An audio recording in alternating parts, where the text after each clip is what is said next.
Well, we all run into computer problems from time to time, and I've run into one myself that I wanted to share with you. The She-Hulk back here is currently off. The power supply is on, so it's got a couple little lights in there, but it is off for a reason, and I'm going to go into detail of what happened and what's going on, so don't go anywhere. So I woke up this morning and come to find out the RAM, the RGB on the RAM was not working properly. It's supposed to be toggling between white and purple and kind of just going up and down in those colors. Not super fast, but you know, that's what it's supposed to be doing. You can look in my previous videos, you can look back and see what it's supposed to be doing.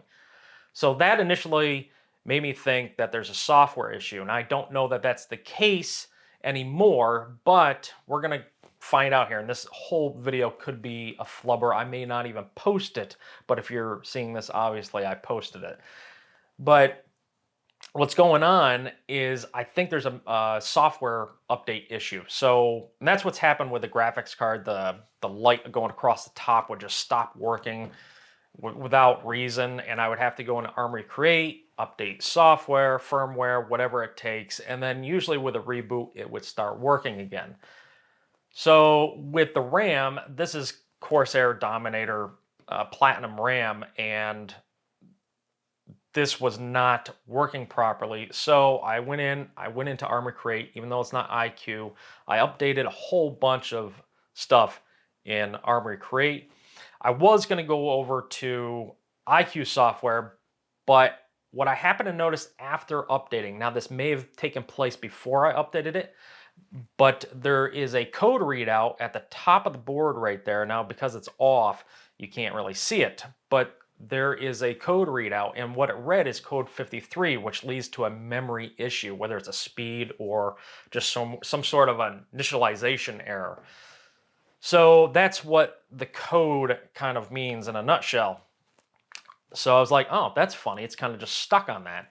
So I went ahead and I rebooted it, and then I got code D6, and I want to just let you know what D6 is, if I can get to it here quick enough.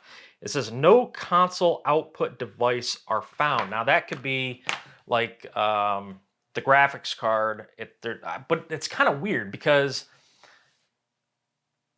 it just got stuck on D6 with all the lights lit up. I never got to the windows, never saw anything pop up, so it's kind of weird. Now, I did go back here and notice that the HDMI display cable is slightly out. I don't know that that would have anything to do with it, but we're going to go ahead and look at as much as possible. I'm going to go ahead and boot it. Now, if it does the same thing, then we're onto the right track and I can actually post this video. If it just boots right up, this might be a really boring video to post, but depending on what happens, if it's up, it's up. So let's start troubleshooting this, shall we? Okay, so I never turn the actual power supply off, but what we're gonna go ahead and do is just start this up, see if we get the same codes or what's gonna happen here. Now, it did just show me on my display that there's a signal coming from the other computer or other screen, or from this one. I'm going to go ahead and see if there's anything coming up. So far, just a black screen. We got no signal. It actually lost its signal. But we're going to see what it does here. Now, you should be able to see the readout up at the top. We're going through everything, but I think it might post now. All right, well, as you can see, it is up and running now, and it posted without a problem. You know, before I had to shut it back down, and because I didn't want it just hanging in error, I shut it down and I had to go somewhere. I came back and I kind of got everything set up to shoot the video, and of course it works. So I don't know if I'm going to post this. So I don't know. It's working. There could have been, I do believe that I have I think I have XMP turned on. So there could have been an issue with that occasionally. But I'm going to go ahead and go into I'm going to go ahead and go into IQ software. I'm going to see if there's any kind of updates pending with that, and maybe that'll assist it or help it. So, okay. Let me get you connected over to here so you can see this. You can see right here that it says update failed IQ software, and look right below it, update available for the Dominator Platinum RGB firmware. So it could have had an issue, or it's having an issue because of this firmware update. It's just possible. I'm not saying that that's what the problem was, but sometimes this goes a long time before I check if there's any updates. It's very hard, again, for me to go everywhere and be everywhere at every computer and make sure everything's up to date, but I try my best. So this is this is a problem. So what we're going to do is just update this now. Yeah, we don't want to quit anything. So IQ is just going to update the firmware, going from the current version 1.01.5 to whatever the latest was that we saw there. This shouldn't take very long. Just be patient, and you can watch it or walk away and come back. You can also see on the RGB of the computer right here that it's going through different colors while it's updating the firmware, which is kind of unique. So now we're at version 1.05.9. We can go ahead and check to make sure it's got the latest also. And it shows that it's the latest.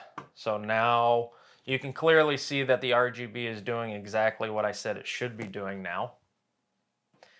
And we are also going to check right here. If we go under settings, we can go under software updates, and we're going to check for software update. I thought there was another update here. Let's just check for updates. That looks good. I guess that's it. I thought there was another update that it had. We got automatic downloads turned on. So that's it. All right, well, I apologize for this is now a different color. I went on to another video after I closed out of this video, and then I developed more issues with RAM and just some weird issues going on. So what ended up happening is the RAM had a communication issue with the IQ software, and that's basically what it was the entire time. And I had to, long story short, I had to install different RAM, and then I had to reinstall the same RAM, and everything started working perfectly fine after that. And the answers to that are going to come in the next video, so go ahead and watch that, because I start working on changing the colors scheme to this, and that's when all the problems starting arise with no RGB RAM and the little triangle up at the top of the corner for the RAM. That was some sort of communication issue between the IQ software and the actual DRAM. So I encourage you to go and watch that video where I explain it a little bit better and more detail. There's not too much footage or any footage really of me working with, and swapping out a bunch of things, but I had to do it off camera because I had a bunch of things going on and I just didn't have time to shoot it all. So I apologize for that in advance, but go ahead and watch that video, and until next time, take care.